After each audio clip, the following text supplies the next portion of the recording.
Olá, sexto ano, tudo bem com vocês? Eu sou a professora Adriana Maria, este é o meu sinal e eu vou me autodescrever mais uma vez, não é? Sempre temos alunos entrando na nossa rede, pessoas novas, então, independente do horário que você assiste essa aula, eu tenho estatura baixa, visto blusa azul, calça jeans.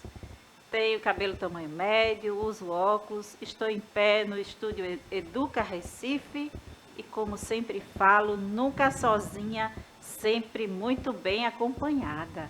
E eu estou aqui com Késia, a nossa intérprete, que torna esta aula muito mais acessível para todos. Essa aula é para todos e todas. Tenho também comigo Viviane Santos, a professora de língua portuguesa, que está sempre aqui, não é, no chat, interagindo comigo e também com os alunos que estão, não é, ao vivo no chat neste momento. Nós temos sempre 3 formas de acessar, não é, a esta aula, que é pelo aplicativo Educa Recife, onde você fala com a professora Viviane Santos, que vai dar um alô daqui a pouco para vocês. E a outra forma é pela TV que vocês estão assistindo agora, se vocês estão assistindo, e pelo YouTube, não é? Que é o nosso canal, onde as nossas aulas e as aulas de todas as disciplinas ficam lá, não é? Acessíveis para vocês estarem revisando o conteúdo em qualquer horário do dia, ou qualquer dia da semana, finais de semana, quando você quiser, tá bom? Professora Viviane, dá o seu alô aí. Olá, sexto ano, olá todo mundo que está em casa, sejam todos bem-vindos à aula de língua portuguesa, tá certo? Eu sou Viviane, como a professora Adriana fez, eu também vou me autodescrever. Eu sou uma mulher negra de cabelos cacheados escuros, olhos escuros, uso óculos arredondados, estou sentada atrás de um computador, tá certo? Atrás de uma mesa, e hoje eu visto uma blusa verde. E você que está aí em casa deve participar da nossa aula, né, professora Adriana? Sim, Pelos canais que a professora Adriana já falou para vocês. Então, além da TV, você também tem o app do Educa Recife, baixa o app no seu celular, faz o login com o seu número de matrícula e com a sua data de nascimento, para conversar com a gente enquanto acontece, e depois você pode reassistir essa aula quantas vezes quiser, lá no canal do YouTube, tem a playlist. Vai lá na playlist do sexto ano e tem todas as aulas para você assistir, tá certo? Ao longo da aula a gente vai conversando, né, professora Adriana? sim. E me contem aí de vocês em casa. Então, sexto ano, nós estamos revisando, recompondo os nossos conteúdos. Como vimos nas aulas anteriores, não é? Tivemos aula sobre coesão, não é? Aprendemos como é que identificamos a coesão no texto. E para identificar, não é? E fazer um TC, construir um texto coeso, nós precisamos trabalhar com sinais de pontuação, palavras com efeito de sentido. Então, estudamos sinonímia, antonímia, não é? Substituição, retomada. Então, vamos estar recompondo, não é, este conteúdo e vocês estarão revisando, vendo, não é, algo que passou batido aí, ou de repente aprendendo realmente, não é, como se dá essa construção de sentido no texto, ok? Então, gosto sempre de deixar aqui o objetivo da nossa aula, não é, que é utilizar sinais de pontuação para manter a coesão textual, provocar efeito de sentidos diversos e recorrer a diferentes sinais de apoio visual com a finalidade de indicar intenções comunicativas. Então, às vezes, não é, nós estamos fazendo a leitura de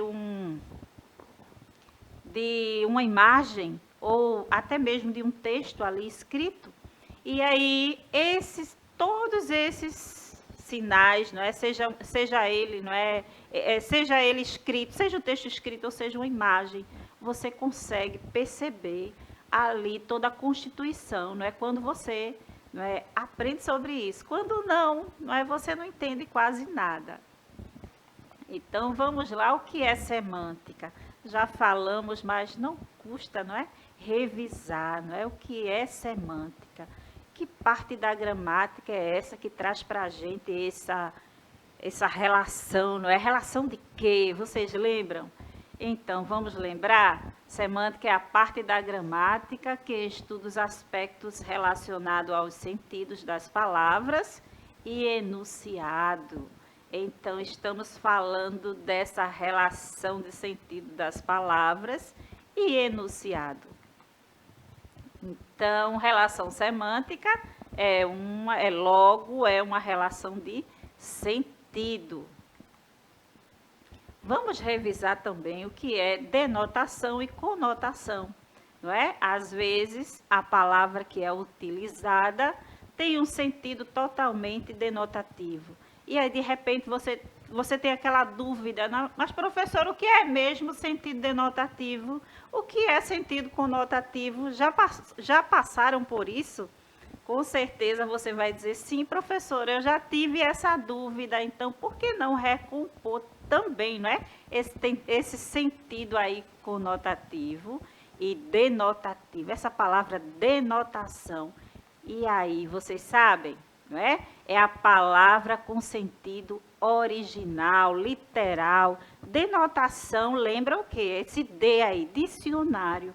É realmente aquela palavra que a gente encontra, não é? No nosso dicionário da língua portuguesa. É o sentido original da palavra.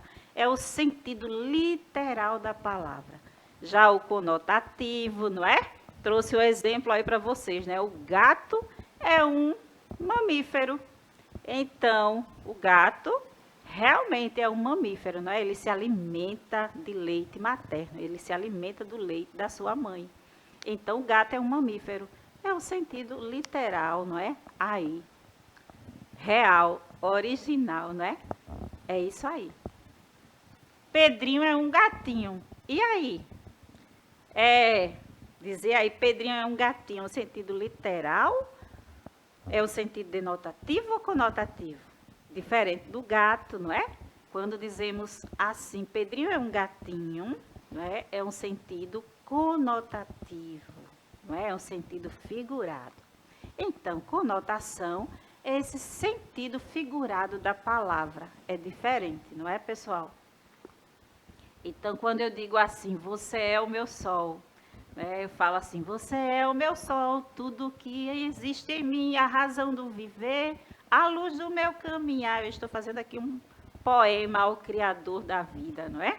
Então, quando eu falo isso, eu estou dizendo, você é o meu sol, não é? Que me ilumina, não é? Então, eu estou usando o sentido conotativo. Vamos revisar também o que é sinonímia, já que falamos tanto sobre ela, não é?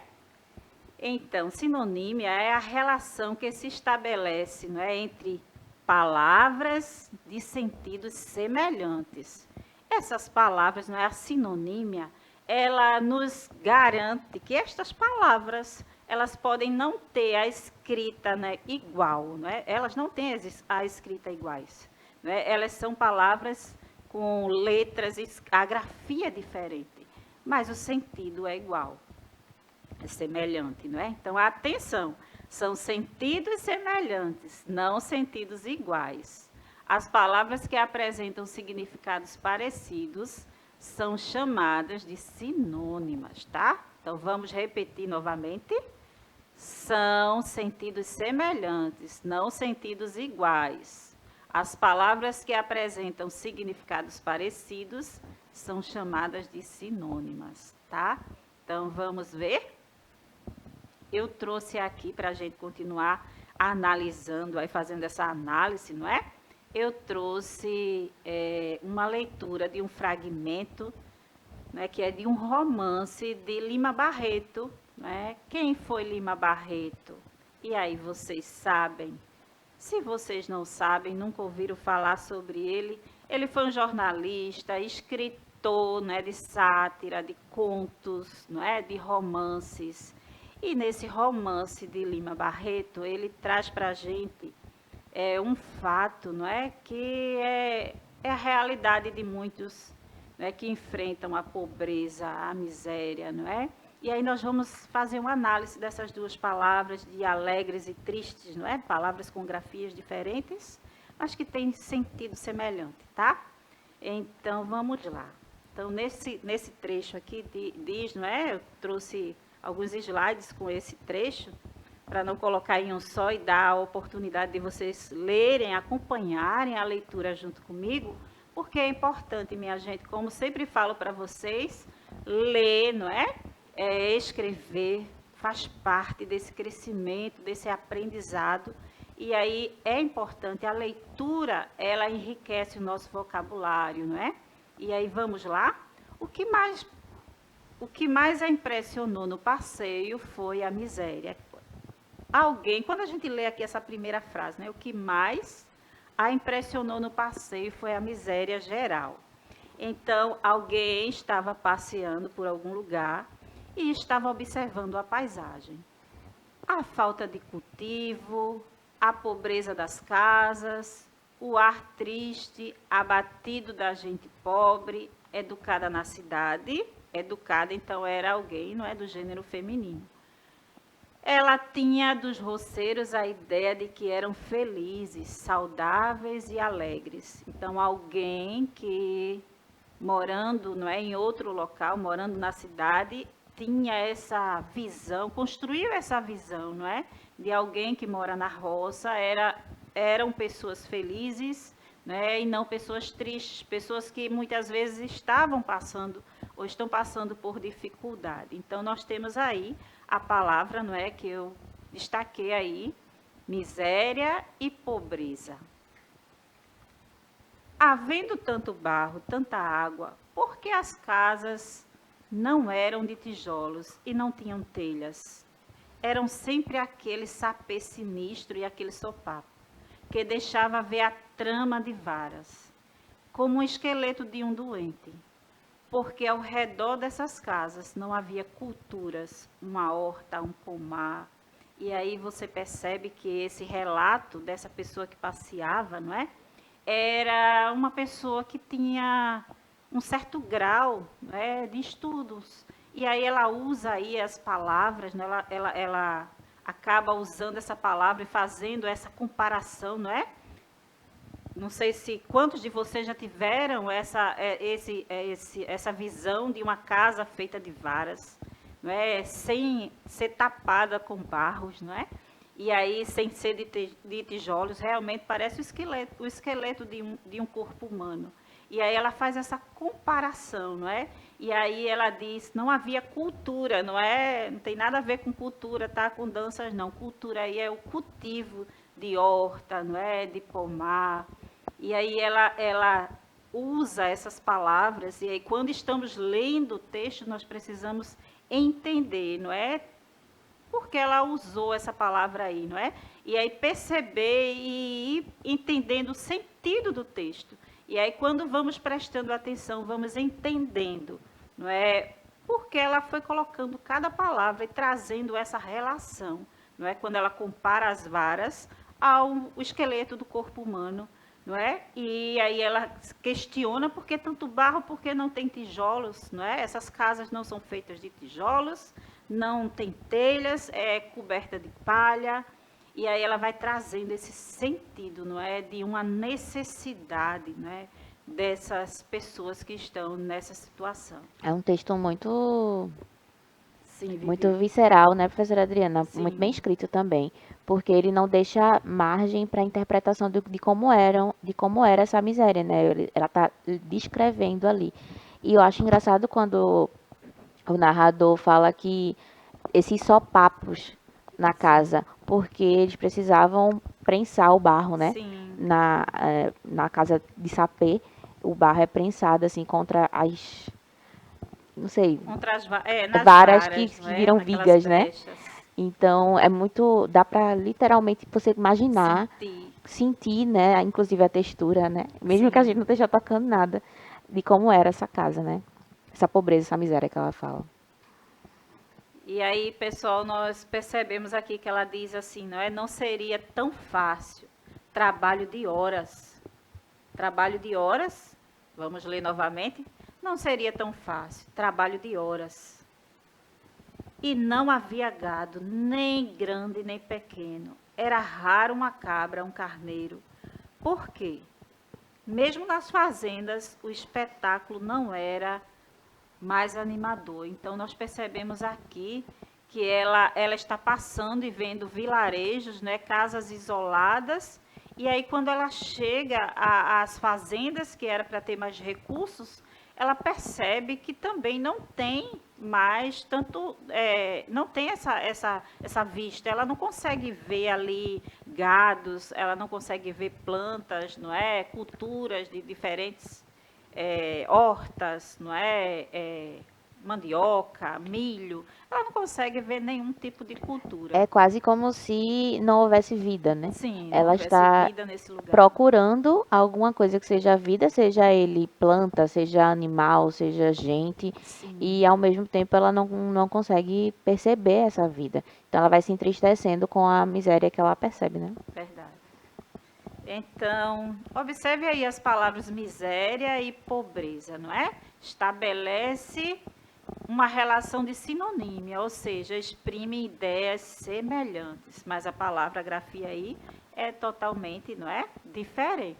E até desculpa, professora Adriana, mas Sim, pode falar. até a intensidade, né? Porque se a gente usa pobreza, eu associo a falta de dinheiro, Sim, mas pobreza não necessariamente significa miséria. miséria, Miséria é a ausência total de recursos, é um estado de decadência humana, né? decadência Então humana. a gente percebe como as palavras elas têm essa relação de intensidade, né? Sim, Qual é o recurso, qual é a força que eu tenho em uma, qual é a força que eu tenho na sim. outra, né?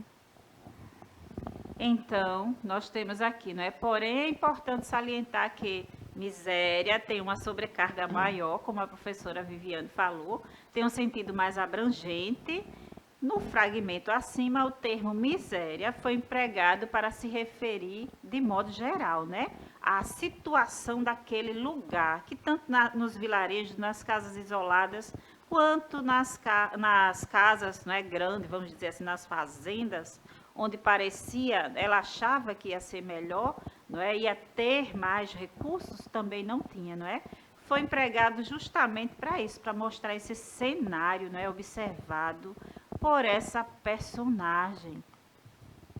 Então, nós percebemos que a palavra pobreza tem esse sentido mais restrito, como a professora Viviane, não já explicou antes, quando ela diz assim que a palavra pobreza pode representar o desemprego, pode representar o ambiente que você mora, por não que muitas vezes, né, muitas pessoas estão morando, não tem saneamento básico, então isso aí representa um ambiente, um lugar, né, onde tem uma pobreza, de recursos. Mas quando falamos assim, eu fui em um lugar que é de total miséria, quer dizer, não tem nada, minha gente, não há vida, não tem como sobreviver em um local assim. E isso é grave, não é? Então, estamos em um momento onde eu não sei se vocês do sexto ano têm ouvido essa palavra, não é? Falada em reportagem, não é? A aporofobia. Que palavra é essa, professora? Palavra difícil, não é? Aporofobia é algo que está acontecendo nesse momento difícil, caótico, né? Que o mundo inteiro enfrenta. E aí, depois de uma pandemia, nós temos mais pessoas em situação de pobreza e existem pessoas que têm fobia a pessoas pobres. E aí nós temos que refletir sobre isso, não é? Pensar, mudar muitas vezes a nossa postura e ver também o que podemos fazer por aquelas pessoas que estão em total miséria, não é? Em total abandono, não é? E que não tem recurso algum. E aí chegou a hora de sermos também agente do bem. Então, sexto ano, vocês podem também ser agente aí, não é? Na sua família, na sua comunidade, isso é muito importante. Fica aí, não é? Só aquela dica da professora do sexto ano, das professoras do sexto ano, né, professora Vivi? Isso. E lembrando assim também, essas palavras, né, pobreza, miserável, elas também podem ser utilizadas em outros contextos, né? Por Sim, exemplo, se eu disser assim, os seus argumentos foram muito pobres no texto, Sim, né? Há uma pobreza argumentativa, há uma pobreza narrativa no texto. Então, eu estou falando que é uma ausência de recursos. recursos, de qualidades, que é também se aproxima desse sentido do uso que a professora Adriana estava fazendo da Sim, palavra, né? Que é a ausência de alguma de coisa, alguma coisa. né? E miserável, às vezes a gente usa, às vezes até para xingar alguém, Sim, né? verdade. E também pode significar esse estado de espírito, né? De uma pessoa que é muito mesquinha, de Sim, uma pessoa que é pão dura, tem gente que chama assim também. Então, as palavras, elas são utilizadas em diversos contextos, né? E sim. depende do que a gente quer. Causar um É... efeito de sentido. Isso, exatamente. É justamente isso. Então, você consegue perceber como a sinonímia é importante na construção dos sentidos? Então, é isso aí, minha gente. A gente acabamos explorando, né, bastante o sentido aí das palavras. Então, vamos analisar outros exemplos mais simples do nosso dia a dia, né? Então, mas ainda usando o texto aí, não é? Educada na cidade, ela tinha dos roceiros ideia de que eram felizes, saudáveis e alegres. Já lemos essa parte, não é? Então, a sinonímia manifesta-se como o uso de felizes e alegres, que expressam o modo de ser dos roceiros, segundo a visão da personagem, segundo a visão da personagem. No entanto, essa visão revelou-se totalmente equivocada quando ela conheceu a realidade, não é? Ela achava que eles eram felizes e alegres, não é? E aí duas palavras, não é, sinônimas aí. Então confira mais exemplos de sinônimos, não é? Nós temos um exemplo simples quando temos aqui, né? Rogou ao divino Pai eterno com fé, não é? Rogar, o verbo rogar e suplicar, não é? Então vocês percebem aí que são sinônimas também. Que podia ser facilmente substituível por pedir, né? Pedir, Orou, rogar, não é? rezou. Rezar, não é? Então, a professora Vivi ainda enriqueceu aí mais o vocabulário de vocês. Então, nós temos outro exemplo aí, não é? Naquele dia ele agiu como um louco, não é? Insano, não é? Insano, louco, doido, não é? A palavra muito usada. Então, são palavras sinônimas. Então, nós temos outro exemplo aqui, várias, muitas, não é? Então, eu liguei várias vezes, mas ninguém atendeu, não é? Eu liguei muitas vezes, mas ninguém atendeu. Diversas Então, também. diversas vezes, então várias, muitas, diversas, É. né? São palavras sinônimas que você pode mudar, né? Usar aí outras palavras, além de muitas e várias, usa diversas. Não chegamos a conversar, pois ele é bem tímido, não é? E aí usamos muito tímido, mas uma palavra que era muito usada, que agora não está sendo muito usada, era a palavra acanhado, não é? Às vezes, de repente, vocês escutem alguém falando assim, ele é muito acanhado, ela é muito acanhada. E que palavra é essa? Não conheço. Não é? É o sinônimo de tímido. Tem gente que usa introvertido, né? Sim, É, como introvertido, sinônimo de tímido. de tímido também. Isso aí. Vamos celebrar o seu aniversário no próximo sábado. E aí nós temos a palavra celebrar e comemorar. Não é? A mesma coisa. São sinônimas. E aí temos, foi feito um levantamento minucioso das espécies em extinção.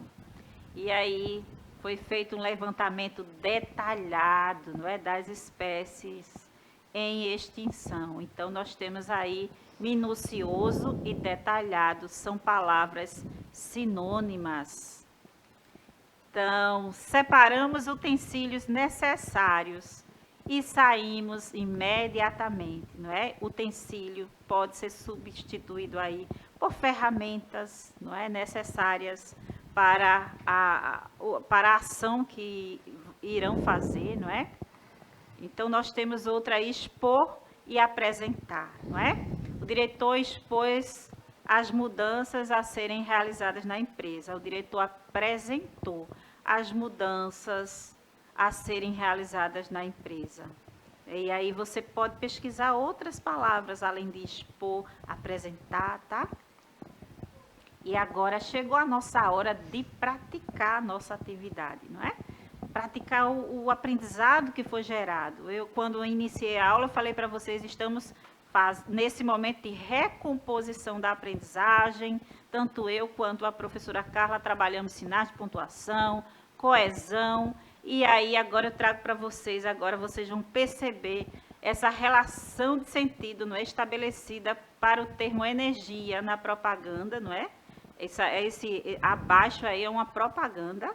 Não deixe faltar energia na sua casa. Leia bons fluidos. E aí, sexto ano, essa palavra energia está falando da energia elétrica. Quando logo abaixo tem leia bons fluidos. E aí, professora Vivi? Pode ser, né? É o tipo de linguagem, especialmente a linguagem da propaganda, que é uma linguagem muito dúbia, né? Às vezes Sim. trabalham muito com a ambiguidade, que é quando a gente tem dois sentidos para a mesma construção de frase, etc.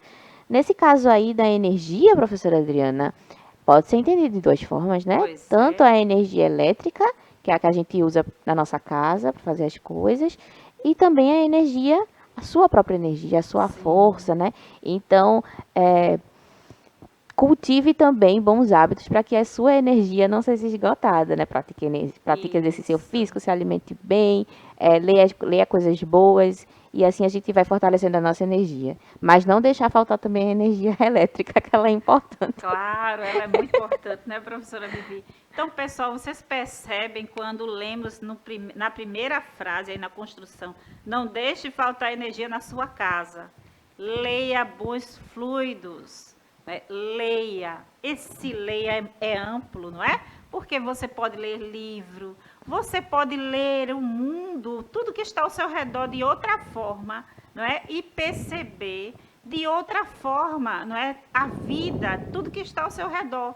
Então, quando lemos, não é isso aí? Não deixe faltar energia na sua casa. Essa casa pode ser a sua casa onde você mora, mas pode ser sua casa interior, não é? Como é que Sim, você está por dentro? Então, você precisa ler boas literaturas, você precisa fazer uma leitura melhor da vida, de tudo que está ao seu redor. Então, vocês percebem, minha gente, a relação de sentido da palavra energia. Então, é muito importante perceber esses detalhes, não é, na escrita, como é que estamos construindo, como é que a frase foi construída por aquela pessoa que escreveu. Então vamos aí revisar rapidamente o que é paronímia. Paronímia, visto que apresenta um termo parecido com significados diferentes. Já a homonímia perfeita, não é aquela que se refere a um termo igual com significados diferentes. Já a sinonímia, porque faz referência a um termo diferente com significados iguais. E aí a palavra energia, qual é o significado dela, não é? Ela está encaixada aí na paronímia, já que visto que apresenta um termo parecido com significados diferentes. Será que ela se encaixa aí na homonímia? Homonímia perfeita, não é? Porque se refere a um termo igual com significados diferentes. Já a sinonímia, porque faz uma referência a um termo diferente com significados iguais. E aí, sexto ano, o que é que vocês acham diante dessas aulas que foi falado tanto sobre sinonímia, não é? Retomada e coesão, retomada de sentido. Vamos ver? Então, ela se encaixa muito bem, não é? Na homonímia perfeita, porque se refere a um termo igual com significado diferente. Então é isso aí, sexto ano, a nossa aula já terminou, professora Vivi. passou rapidinho, professora Adriana. Foi um prazer, sexto ano, ficar aqui conversando com vocês. A gente espera vocês num próximo momento. Então é isso, sexto ano. Agradeço a Késia, não é, que está aqui conosco, tornando a nossa aula acessível. Até mais, pessoal. Foi bom demais estar com vocês.